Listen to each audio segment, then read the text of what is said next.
పోలీసులకు కంప్లైంట్ చేసి తన అఫీషియల్ ట్విట్టర్లో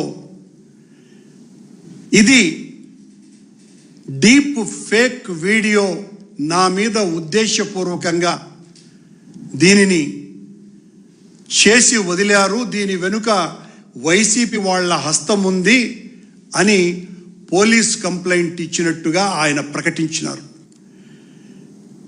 నేను ఉదయం ఈ వార్తలు చూడడం ప్రారంభించిన తర్వాత ఈ ఏఐ టెక్నాలజీకి సంబంధించిన అనేక మంది నిపుణులతో నేను మాట్లాడటం జరిగింది.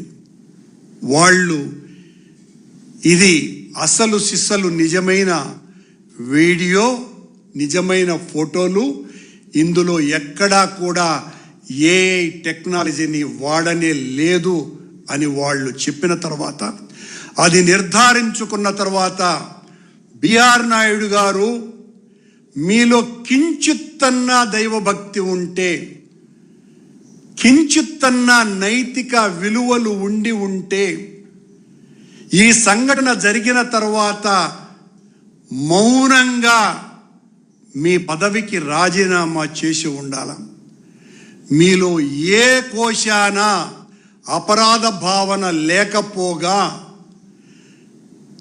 మీరు చేసినటువంటి అనైతిక చర్య బయటికి వచ్చినందుకు వైఎస్ఆర్ కాంగ్రెస్ పార్టీ మీద ఆ ఆరోపణ రుద్ది ఇది తప్పుది అని మీ వందిమాగతుల ప్రసార మాధ్యమాలతో ప్రచారం చేసుకోవాలన్నటువంటి దుగ్ధ మీలో కనపడుతున్నది.